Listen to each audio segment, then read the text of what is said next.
Olá pessoas, tudo bem com vocês? Eu sou Letícia Bento e bem-vindos a mais um episódio do Kids Talks. Hoje estou aqui com Afrânio Soares, que é administrador de empresas, professor no curso de graduação em administração na UFAM, mestre em administração pela UFSC, Universidade Federal de Santa Catarina, doutor em administração pela UFMG, Universidade Federal de Minas Gerais, presidente da Action Pesquisas, ex-conselheiro regional do CRA, conselheiro regional de administração do Amazonas e ex-casal coordenador nacional do setor Casos Especiais no Pastoral Família do Brasil, CNBB.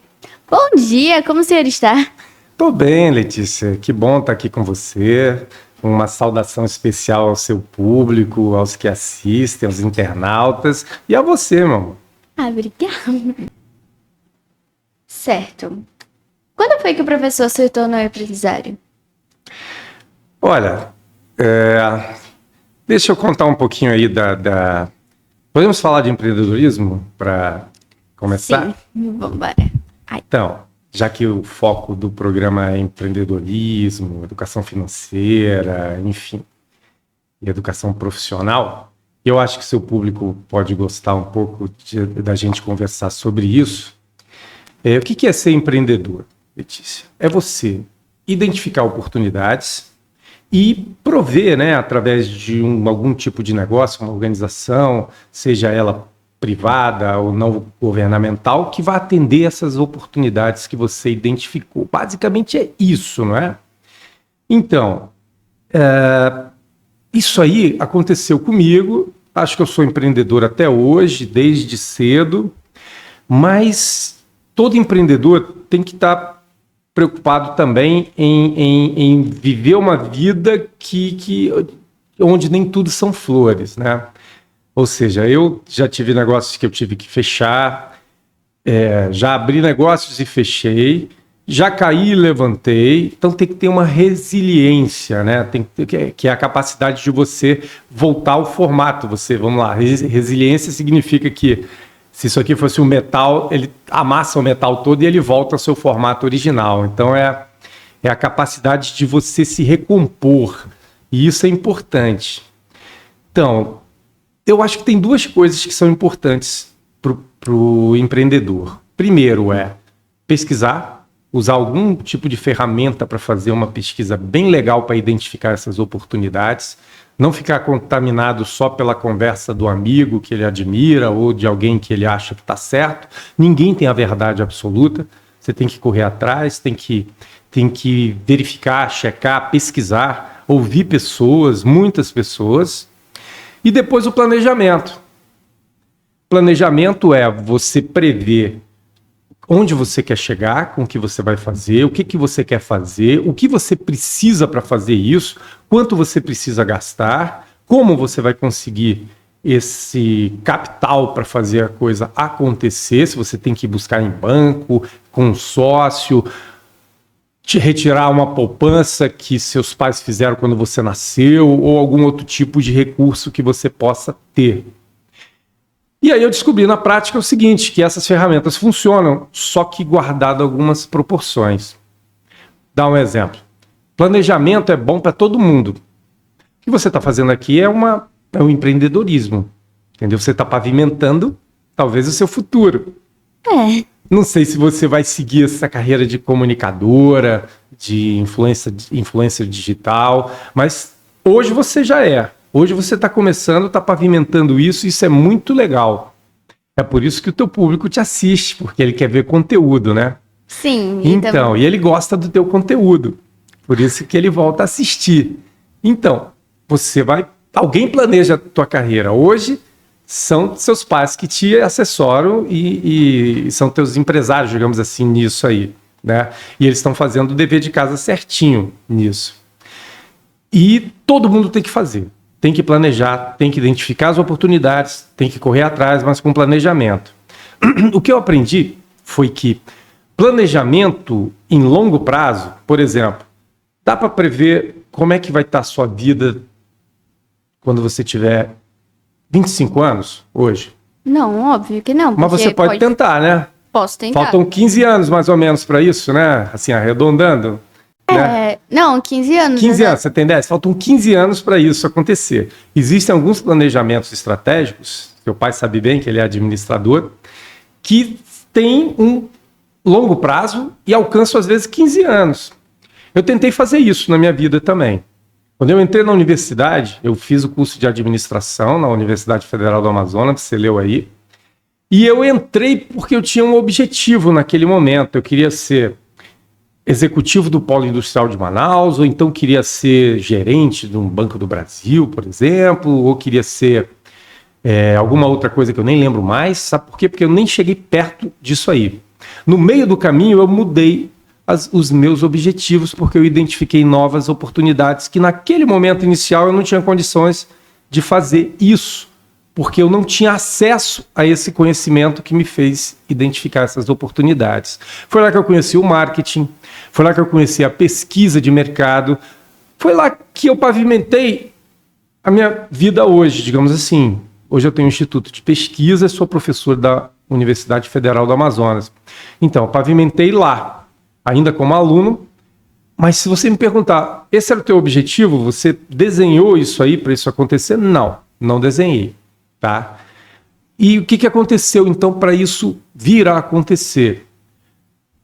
Eu fui juntando pedaços no que eu ia fazendo. Eu sabia que eu queria fazer a graduação, depois a pós-graduação, e eu fiz. Isso aí estava bem claro na minha cabeça que eu tinha que continuar estudando, não podia parar.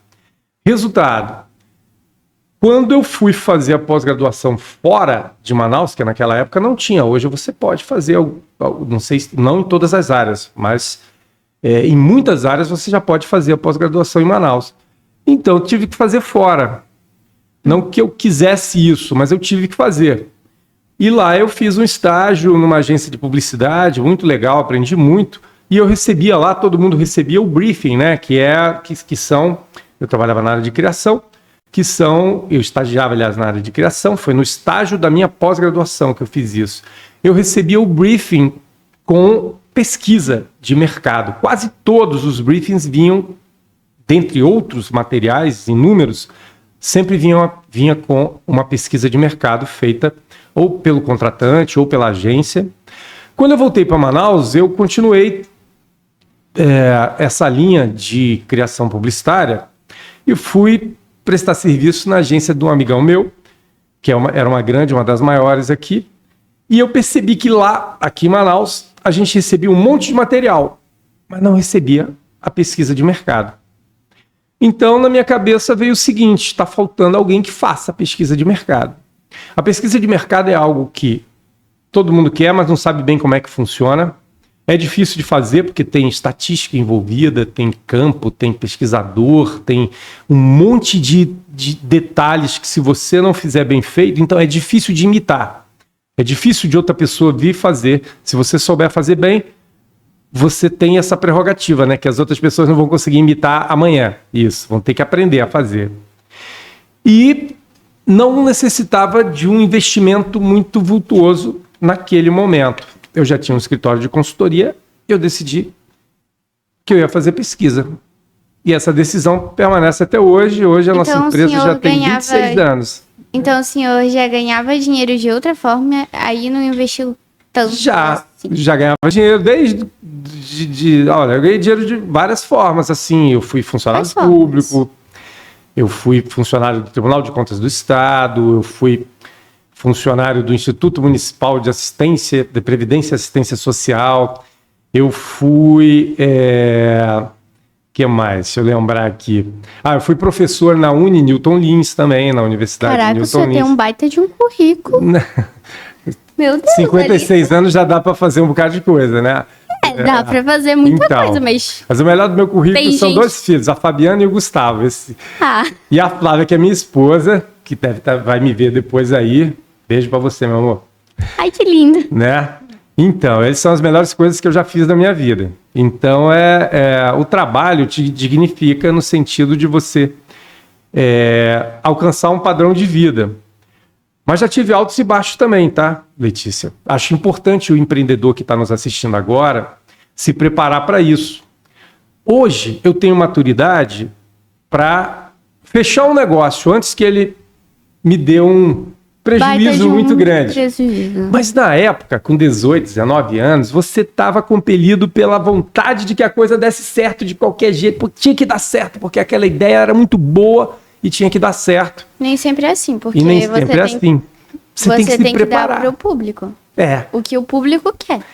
Às vezes você não sabe interpretar exatamente o que o público quer. Como, por exemplo, os caras que a gente conversava aqui antes de começar a gravação, não souberam interpretar quando a luz elétrica apareceu. Por quê? Porque eles vendiam lampiões a querosene há 500 anos. Então não era uma maluquice daquela que era perigosa, na opinião deles, e que não conseguia chegar a mais do que 50 casas numa cidade grande. Não era aquilo que ia atrapalhar os negócios dele. Então, não souberam interpretar que o consumidor ia gostar daquela ideia e ia aderir em massa. O carro, por exemplo, elétrico, eu acho uma boa. Tá? Hoje ainda está muito caro, na minha opinião, mas daqui a pouco ele vai estar no preço de qualquer carro. Então, se eu vou comprar, eu garanto que eu vou um dia comprar um carro elétrico. Por quê? Porque eu não quero, eu sou meio ambientalista também. Eu também sou meio ambientalista. Toque aqui então, dá soquinho aqui. Então, eu sou muito ambientalista. Eu tenho um sítio em Presidente Figueiredo. Sério? Sério. Você está convidada, você e seus pais, para ir lá. Eu vou. E vá mesmo, por favor. No nosso sítio, a gente não derruba uma árvore. O vento já derrubou a árvore, mas nós não. Tá? Nós bosqueamos. Tá? O que é bosquear? Você tirar aquele mato, aquela vegetação inútil, digamos assim, mas todas as árvores estão lá. Nós plantamos e criamos peixe. Então, esse é meu novo empreendedorismo, né? O agronegócio, que agora a gente está começando. E talvez um dia eu ainda entre no turismo, talvez um dia eu vou entrar em muitas coisas ainda, espero, porque eu estou sempre atento a algo que pode ser um bom negócio. E o bom negócio tem que ter o seguinte, você tem que ter algum tipo de estrutura que possa te levar até lá, ou dinheiro, ou estrutura. Você tem que ser um negócio que não seja fácil de ser imitado. Então você tem que criar alguma coisa diferente. Tipo, nele. é por isso que empresas, sei lá, de roupa, elas não dão muito certo. Por exemplo, tem a C&A, a Renner. Essas foram empresas que deram muito certo, porque se destacaram. Mas, por exemplo, a roupa de mercadinho da Cíntia não vai se Que destacar. fabricou essa roupa, você quer dizer, né? Não que revende, mas que fabricou. Não, aqui revende mesmo. A que revende, ela é um instrumento, tá? Ela compra de vários fabricantes e ela tenta levar ao consumidor o máximo de diversificação possível. Agora, imagina o cara que fabrica aquela marca. O que ele tem que fazer? Ele tem que ser diferente, né? Primeiro, ele tem que acertar qual é a moda do momento, tá? Por exemplo, estudar você e seus amigos, né? O que você gosta de vestir? Por que você gosta de vestir? Entendeu? O que você, se você tivesse R$1.500 para comprar roupa hoje, o que você compraria? Entendeu? Então, te convidar e convidar os teus amigos para participar, por exemplo, de um grupo de discussão. O que é um grupo de discussão? É uma pesquisa qualitativa. Você já viu aquela sala de espelho que tem...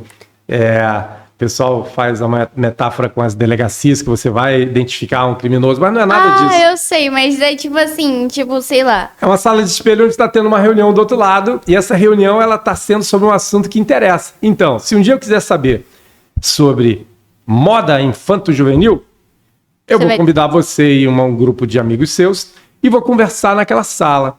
Aí lá eu vou fazer alguns testes, eu vou fazer perguntas como essa. Você vai receber para ir lá. Você gosta e tá certo. Você vai receber para ir lá. Lá tem um cachê quando você vai... Enfim, quando você vai participar. Por quê? Porque a gente quer simplesmente o quê? Que você conte, que você abra seu coração, que você fale de uma forma... que você fale para nós, né? Que você fale para nós o que você sente, o que te motiva a comprar, o que é que num determinado tipo de preferência sua ou dos seus amigos te faz comprar. Quer ver uma coisa que é interessante quando a gente fala com grupos? Você já parou para pensar que às vezes você se veste parecido com o grupo se veste parecido? Sim, é porque todos nós somos influenciados por uma manada. Muito bem, beleza. Isso Então, sempre acontece, porque normalmente eu vou entrevistar mesmo. minha entrevistadora aqui, tá? Eu vou entrevistar minha entrevistadora aqui. Fala pra mim o seguinte. Oi. Tem alguém que influencia você na moda? Olha, na moda... Não. Tem alguma coisa que você consome por influências? Qualquer coisa. Calçado, viagem, o que mais? Vamos lá. Livro. Tem alguém que te influencia? Não precisa ser influencer, não. Pode ser seus pais, pode ser, enfim. Bastante. Eu vejo, sabe, TikTok, né? Eu pesquiso muito sobre livros no TikTok, sei lá, GD Mister, por aí. Tem alguns livros muito bons, tipo A Mente de um Bilionário, Segredos da Mente de um Bilionário, O Homem Mais Rico da Babilônia, que meu pai recomendou. E tem alguns livros também de ficção, sei lá, tipo Percy Jackson, Harry Potter, etc. Maravilha. Ó, tem um que é Como Ficar Rico em 12 Meses, que o único que ficou rico foi o cara que escreveu o livro. Exato, porque quando ele publicou isso, ele ganhou muito dinheiro porque várias pessoas fora ele, acho que ninguém mais ficou, tá? Rico desse jeito, porque não tem um segredo geral pra todo mundo. Tipo, não tem um... você vai ficar rico agora em 5 dias. Não tem. Sei que eu posso frustrar alguns de vocês que estão nos assistindo, mas, sinceramente, cada caso é um caso estudado, cada caso é um caso... Claro que existem regras gerais, como, por exemplo, você falou muito de finanças com seus convidados anteriores. Eu vi isso também. Sou teu seguidor. Né? Então, acho que finanças, a regra mais valiosa que tem em finanças é nunca gaste mais do que você ganha. É uma regra simples, Essa regra é muito simples, mas quase todo mundo que quebrou fez isso. Porque tem muita gente que, tipo, tem o nome sujo, sei lá, no cartão de crédito, porque, sei lá, eu quero uma bolsa da Gucci, vou comprar a bolsa da Gucci, dane-se o meu dinheiro, dane-se a minha receita. Eu quero a minha bolsa da Gucci. O status é mais importante do que a reputação, certo? Exato. Não, peraí, status e reputação não é a mesma coisa? Não? Status é como eu quero que as pessoas me vejam, como eu me esforço. Por exemplo, eu uso uma roupa de marca, entendeu? Reputação vai da tua honestidade também, entendeu? Como você é visto, teus valores morais, né? Enfim, mas eles têm alguma coisa em comum. Mas o status ele move consumo também, você sabia? Sério? Então, tipo, sei lá, todo mundo compra o iPhone só porque é status? Todo mundo comprou o iPhone porque é moderno, porque o grupo vai reconhecer que aquela que comprou o iPhone primeiro, cara, ela tem muito dinheiro. Porque ela comprou o iPhone, a capinha cor-de-rosa, ela comprou não sei mais o quê.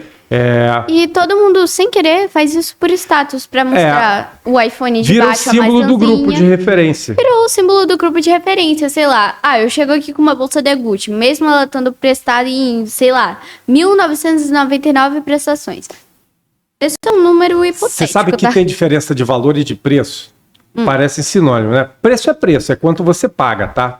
Valor é quanto aquilo vale pra você. Então, se você tem aí uma bolsa de 1990 de colecionador, tá? Eu daria tudo. Quanto vale isso? Né? Vale muito pra você, né? Vale muito, né? Dependendo. Mas eu acho que eu não gastaria tanto numa bolsa. Eu gastaria tanto em, sei lá, uma coisa nerds. Sei lá, um funk pop. Que é o primeiro. Ou a primeira revista da Turma da Mônica. Que legal, né? A revista da Turma da Mônica, no meu tempo, como não tinha o tablet e a televisão não era digital ainda, todos esses filmes da Marvel, do Homem-Aranha ao Capitão América, do Brasil aí, a Turma da Mônica, qualquer outra revista aí, era revista mesmo no papel. A gente colecionava. Você abria lá o meu guarda-roupa, tinha lá a coleção A, B, C. Eu tenho, da Turma da Mônica Jovem, eu acho que eu tenho completo. Agora, hoje, se você me perguntar, você leu o jornal para saber das notícias? Não, eu li o jornal virtual. Todos os dias eu estou lendo o jornal virtual. Só que quando eu comecei a trabalhar, nessa época inicial que eu falei para você, nada disso existia ainda. Era jornal? Jornal impresso, que a gente comprava nas esquinas. E para você saber das notícias... na verdade, o jornal falava das notícias de ontem. Para você saber das notícias de hoje, você tinha que assistir um jornal na televisão, tipo um jornal nacional. Tipo o Jornal Nacional, Jornal Hoje, se eu não me engano. Hoje você assiste um jornal nacional na TV aberta e ele vai falar de coisas que você já viu nas suas redes sociais. Vendo o TikTok. Não, você vai ver como aquela emissora está abordando aquele assunto. Porque o assunto não vai ser mais novidade. Porque a própria emissora já tem que ter lançado para não ficar atrás. Né? Você pode me perguntar, a TV aberta vai morrer? Digamos assim? Olha, a TV aberta acho que vai virar uma TV interativa, como hoje são as plataformas de streaming, né? Tipo Netflix, vai ter um Netflix de notícias, vai ter um Netflix da hora. Um Netflix e pior que até já tem, eu acho. Tipo G1, por exemplo. Ele também é um... Então, mas vai ter algo melhor do que isso, porque você vai poder... o G1 já serve até para E até ilustrar. O Globoplay, por exemplo, ele também é um streaming. Você vê a novela antiga, se você quiser. Se você vê o BBB antigos... Então, teve um cara, Letícia, que escreveu um livro chamado... O nome do cara era John Naisbitt. Ele escreveu um livro chamado Paradoxo Global, isso em 1986. Lá ele escreveu que os jornais impressos iriam desaparecer no século XXI. Ele errou por 20 anos, na minha opinião. Tá? 20 anos está na margem de erro de qualquer pesquisa, não é, meu caro amigo? 20 anos está dentro da margem de erro de qualquer pesquisa, já que o jornal impresso existia há mais de 300 anos. Entendeu? Então, por que ele disse isso? Porque ele disse que os canais digitais iam chegar muito rápido. Naquela época, 1986, eu era um universitário. E a gente não tinha celular. Nem tablet. Muito menos tablet. Na verdade, se apostou que o aparelho que ia, depois que o celular já existia, depois que já existia o notebook, mas precisava de algo mais portátil. O celular não foi a primeira opção, foi um relógio, um pouquinho maior do que o seu aí que você usa, que foi o plano A. Se tentou fazer do relógio o que você faria no celular, ou seja, você pegar o relógio, você manusear o relógio, você fazer tipo assim, exatamente. Isso aí que você está fazendo aqui era o plano A. Só que a maioria das pessoas não comprou essa ideia. Porque... Imagina, mexer nessa tela minúscula. Foi assim que nasceu o tablet, que é uma versão menor do notebook. Mas o tablet também é grande. Sim, né? Mas ele pelo menos é portátil. Sim, ele não morreu. Nem o relógio se aperfeiçoou, eles continuam... Sim, tipo o smartwatch. Exatamente. Etc. Você sabe como era na época os celulares? Eles não eram assim, eles não eram digitais ainda. Não? Eles eram com anteninha e tudo mais. Então, tipo BlackBerry? Tipo BlackBerry, mas não o BlackBerry que se transformou no digital, que ele já era sofisticado, tá? Depois procura no Google, tipo Motorola, que você vai ver como é que era. Motorola 1990 e... 1990, anos 1990, que você vai ver como é que ele era. Eu vou mexer. Ele pesava muito, a bateria durava 3 horas só. E uma bateria que durava 6 horas, mas que viciava logo e passava a não durar nada, ela era enorme e transformava o seu celular numa arma branca, né? Porque ele ficava muito grande. E também ele era muito pesado. Muito pesado, muito grande. E se caísse aquilo no chão... Ainda tinha o perigo, se você deixar dentro do carro, por exemplo, a bateria... E o calor no carro, o sol, podia explodir a bateria. Aconteceu diversas vezes. Né? Então coloca Motorola celular anos 90, que você vai ver como é que ele era. Tá aí, pronto, você achou. Achei. Mano, não é? Isso daí parece uma bomba atômica. É esse aí, ó. Isso aí, sabe o que era? Isso era um carregador. Isso era um carregador? Isso era um carregador. Esse celular estava carregando. Então, não dava para, nessa época, você apostar que ele ia virar algo digital. Mas virou. Sabe por que ele virou? Pela funcionalidade. Olha só. Você tem o telefone, que nem esse meu aqui. Você faz um monte de coisas nele, inclusive ligar para alguém ou receber ligações, não é? Sim. Mas hoje é o que você menos faz nele. Normalmente a gente vê alguma coisa por entretenimento ou, sei lá, responder alguma coisa no WhatsApp. Eu raramente faço ligações pra alguém porque simplesmente eu não quero mostrar minha cara. Eu tenho preguiça. Mas você não precisa mostrar a sua cara, você pode Ligar por falar, chamada de falar voz. sem ligar por chamada de voz. Mas ainda assim, eu não sei porquê. Eu tenho muita preguiça. Sei lá, é mais fácil. Manda um texto rapidinho Sim. que eu respondo. Não, hoje o que está acontecendo? Hoje você tem o WhatsApp, que é uma ferramenta de rede social poderosíssima. Campanhas eleitorais usam isso fortemente. Sim. Tá? Você ainda não está na idade de votar, mas daqui a pouco você vai estar e você vai ver como é que isso aí funciona. Na próxima eleição eu vou estar na idade de votar. Não, na próxima Não, acho que vai demorar. Você tem 10, você precisa ter 16. 16. E tirar o seu título. Então, na próxima da próxima eleição. Eu acho que sem contar essa, mais 2, você já vai poder exercer o seu direito de votar. Bom, eu acho que vamos embora para a próxima pergunta. Pode falar. Então, qual foi a melhor e a pior experiência de trabalho ou empresa que você passou? E qual é a dica para evitar que isso aconteça com nossos jovens empreendedores? Olha, a pior foi quando eu apostei num novo negócio e foi uma agência de emprego e tudo mais, eu fiz com meu irmão. Eu não investi muito nisso, mas foi frustrante, porque a gente confiou na consultoria, digamos, de uma terceira pessoa que na verdade foi muito ruim o que ela nos passou e foi uma decisão equivocada. Para você ter uma ideia, essa empresa funcionou por meses só. Depois a gente chegou à conclusão de que não ia passar disso, não ia valer a pena. Qual era o nome da empresa? Era as iniciais do meu nome, era AIL, alguma coisa assim. Nossa, que... Não, essa empresa não ficou famosa, essa empresa só me deu dor de cabeça nesse sentido. Nossa. Né? Então, e por que isso aconteceu? Aconteceu primeiro que eu não fiz o meu dever de casa, que é buscar informações, pesquisar sobre o negócio, sobre quem está, sobre o rendimento, o faturamento. O senhor aplicou o que o senhor achava que ia dar certo. Né? Mas isso eu fiz lá atrás para aprender. Né? Uma outra frustração foi quando eu tive que fechar uma drogaria, que eu tive 2 drogarias. Rapaz, não sabia disso. Por causa de uma contingência. Eu era novo ainda, tinha aí, sei lá, 19, 20 anos no máximo. Tudo bem, todo mundo erra para poder aprender. E eu comecei com 18, passei uns 2 anos assim. E era aquele negócio que eu falava para você, eu deveria ter fechado antes. Eu até nessa que eu te falei da agência de emprego, a gente fechou antes que isso nos desse prejuízos maiores. Mas na drogaria eu fiquei insistindo, quando deveria ter já fechado. Hoje eu fecharia rapidamente, se fosse o caso. E eu não ia perder 1 minuto do meu sono por isso, sinceramente.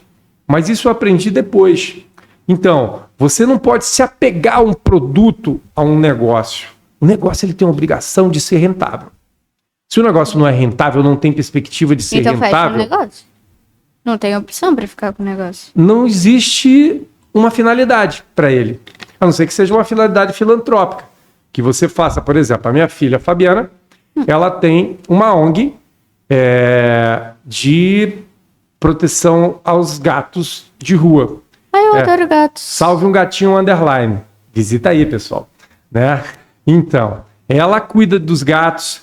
Ela promove a adoção dos gatos. Ela faz a castração, ela arrecada dinheiro para fazer a castração. De vez em quando ela arrecada mais o meu dinheiro para fazer isso, mas eu faço a doação com muito orgulho e prazer nesse caso. Mas ela já salvou aí centenas de gatos. Né? E hoje, por exemplo, tem uns 7 lá em casa desse tamanhinho. Você quer um gato? Sério?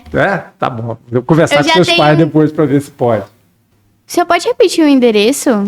Sim. Minha filha Fabiana tem a ONG chamada Salve um Gatinho Underline. Pode procurar no Instagram, pode procurar, enfim, no Facebook. Dá para adotar um gatinho nesse Salve Gatinho Underline? Dá, tem uns 7 lá em casa nesse momento. Você tem quer um Bombaim?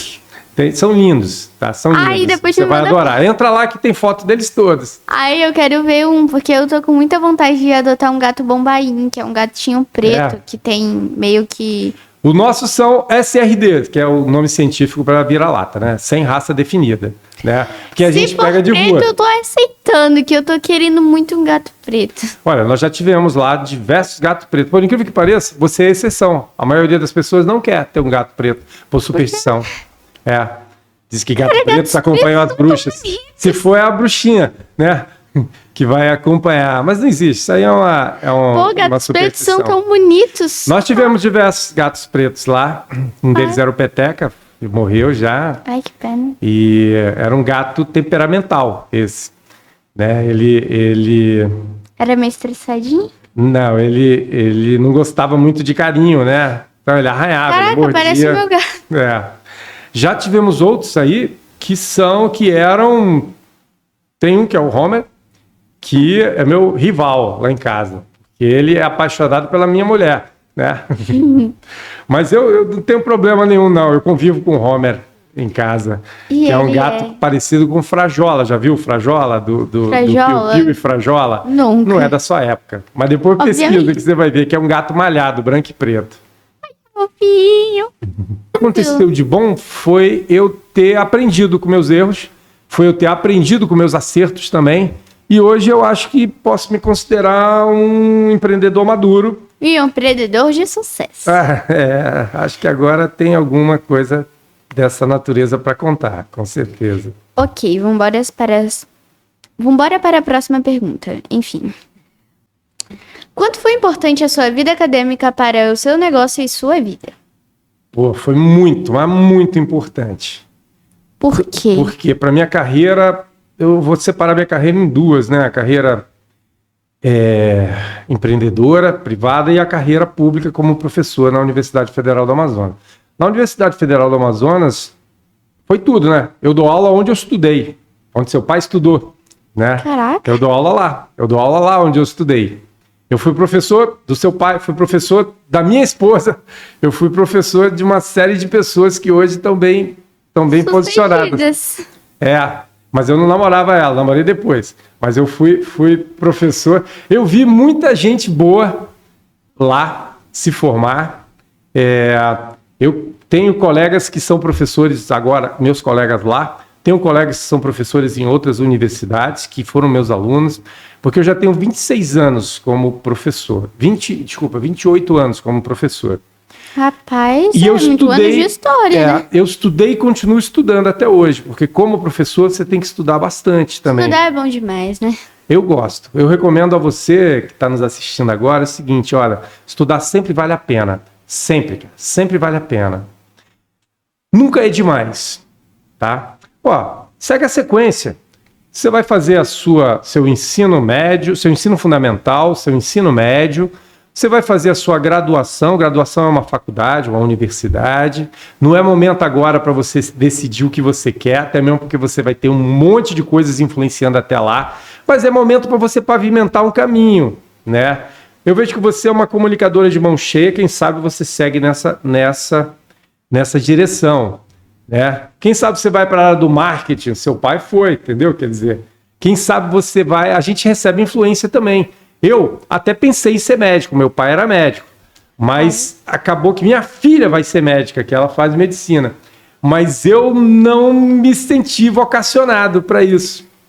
Acho que desde pequeno eu queria ter um negócio, ou então trabalhar de uma outra forma. E isso me puxou para esse lado. E eu sou muito feliz com o que eu faço, nesse sentido. Eu acho que o segredo da felicidade é esse, é você fazer o que gosta e gostar do que faz, né? Sim, então, totalmente. Tudo que aconteceu na minha vida, eu tenho que de bom, eu tenho que dar uma parcela aí para a formação acadêmica aí, que me preparou para quase tudo. Hoje eu sei lidar com ferramentas que eu consigo saber se uma previsão ela é confiável ou não, entendeu? Se aquilo que eu captei realmente é significativo ou não, então eu consigo usar essas ferramentas, né? E uso. Sou um eterno aprendiz. Quais são as técnicas e os métodos que o senhor recomendaria para nossos jovens empreendedores que querem se dar bem no trabalho ou na sua empresa, para que eles não tenham tantas dificuldades no começo? Pelo menos duas ferramentas: a pesquisa de mercado e o planejamento. Que o senhor já tinha falado aí. Essas são duas que tem que ter. Agora, não existe pesquisa que você faz em um momento e pesquisa única que vai representar o resto da vida aquela condição. Você tem que fazer constantemente. E planejamento em longo prazo tem tudo para dar errado. É melhor fazer em curto prazo. Porque você não sabe os contextos, sei lá. O governo taxa aquele negócio que antes não tinha uma tarifa, sei lá, uma tarifa fiscal grande. Como quase aconteceu eu acho que foi ainda agora, né? Como quase aconteceu em produtos que eram vendidos online, que eram fraturados aí, Sim. eram mais Você baratos. quer ver uma coisa? O governo vai fazer uma reforma tributária agora, que ele vai reduzir o número de impostos, tá? Você sabe quantas indústrias tem aqui no Amazonas? Quase 1.000. Você sabe por que elas estão no Amazonas? Porque tem uma isenção de impostos. Porque senão elas não estariam aqui no Amazonas. Porque senão não seria favorável para elas. Né? Não, porque elas estariam longe do centro consumidor. Aqui é um polo industrial, não é um polo de consumo. Aqui nós representamos só 2% do consumo. Se ela tivesse que escolher, ela ia fazer lá no interior de São Paulo, onde ela coloca num caminhão o produto acabado e ele chega nas lojas em 3 horas. Né? Aqui ele leva 15 dias para chegar lá embaixo. Rapaz. Então, a única coisa que mantém as indústrias aqui são os incentivos fiscais. Se os incentivos fiscais forem igualados, aproximados ou retirados e o Amazonas perca sua competitividade, não tem 1.000 como. empresas grandes, uma boa parte delas, vão embora daqui. E aí vai acabar a indústria aqui. E aquele cara que é contra, que eu já vejo muita gente falar que é contra, o polo industrial está morto e tal, vai afetar o seu negócio também, meu amigo. Tá? Não é só o meu ou o de outros, não. O seu também vai afetar. Porque vai acontecer algo, na minha opinião, quase tão ruim quanto o fim do ciclo da borracha.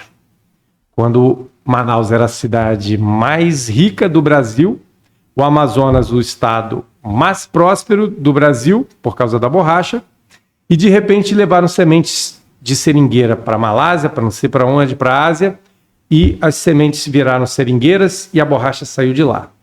Acabou a borracha da Amazônia. Acabou a borracha da Amazônia, nós passamos 10 anos sem energia elétrica. 10? 10? Durante o ciclo da borracha, que foi muito próspero, o Teatro Amazonas, que você conhece, pertinho daqui de onde nós estamos, ele foi inaugurado em 1896 com energia elétrica já. Em 1896. Ele não foi inaugurado com energia de lampião, a querosene, e depois passou por reforma energia elétrica. Em 1896, aquela obra lá, que perdura até hoje, já foi inaugurada com energia elétrica, para você ter uma ideia da importância, que Manaus foi a segunda maior, a segunda cidade a receber energia elétrica do país. Nossa. E depois perdeu. Não sabia disso, não. A primeira foi a capital, que era o Rio de Janeiro. E a segunda, adivinha onde foi? Foi aqui.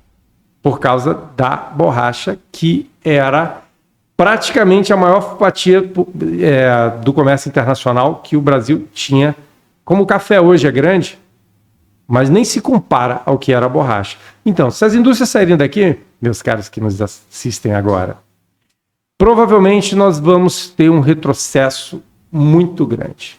Para começar, eu acho que a população vai reduzir bastante, porque uma boa parte aqui das pessoas ou tem algum tipo de ligação com o polo industrial, seja funcionário direto, seja trabalhando para uma empresa que trabalha para alguma indústria, ou seja buscando oportunidades nesse setor, que é o setor industriário. Na hora que isso desaparecer, meu filho, você vai ter menos 150 mil pessoas no mês seguinte aí indo embora. Então... Porque não vai ter mais sentido ficar aqui. Nenhum. Algumas empresas já saíram daqui e provocaram alguns balanços. Mas isso seria um tsunami. Com certeza. E a gente meio que ia reviver o que a gente Já voltar no nesse tempo. vírus. Já voltar no tempo. Quais são algumas dicas que você pode dar aos jovens para reconhecerem e aproveitarem as oportunidades que surgem em suas vidas? Pesquise bastante, não vá pela opinião de uma pessoa só, ou de poucas pessoas, ou de alguém que você acha que é dono da verdade. Pesquise, lembre que é o seu dinheiro que vai estar envolvido em qualquer negócio que você vai fazer. Ganhar ou perder não é uma opção, tá? Todo mundo entra para ganhar, mas tem muita gente que perde no início, já sai perdendo, porque não consegue identificar as ameaças, só olha para as oportunidades. Tudo tem ameaças e oportunidades. Então, se eu olhar só para um lado, eu quero tanto negócio que eu vou olhar só para o que eu vejo de bom nele, isso tem tudo para dar errado. Você não vê as ameaças, tem que ser tudo equilibrado. O bom e o ruim. Exatamente. Não se apaixone pelo seu produto ou pelo seu negócio. Se apaixone pela sua carreira, pelo seu futuro. Enfim, infelizmente chegamos ao fim dessa maravilhosa entrevista que eu tive aqui com você. Muito obrigada por ter participado. Considerações finais? Tá certo. Estou muito feliz de ter vindo aqui. Muito feliz em te conhecer pessoalmente. Muito orgulhoso de ter visto assim, um talento. Eu pesquisei nas suas redes sociais, eu assisti algumas das suas entrevistas anteriores. Sinceramente, muito orgulhoso de poder estar aqui e conversar com você. Espero que essa nossa conversa, que foi assim de tantas coisas, possa ajudar alguém que quer tomar uma decisão no futuro, possa fazer as pessoas pensarem também, porque o pensar ninguém te tira. O estudo e a reflexão são coisas que ninguém tira de você. Então, se você estudar bastante, você vai poder refletir mais. Quanto mais você reflete, menos você erra. É isso. Valeu, pessoal. Obrigado a você, Letícia. Obrigada a você também por doar o seu tempo aqui para participar nessa entrevista conosco. É isso, pessoal. Chegamos ao fim de mais programa. Eu sou Letícia Bento. Aqui foi patrocinado pela FB Andrade. Muito obrigada por tudo. Tchau!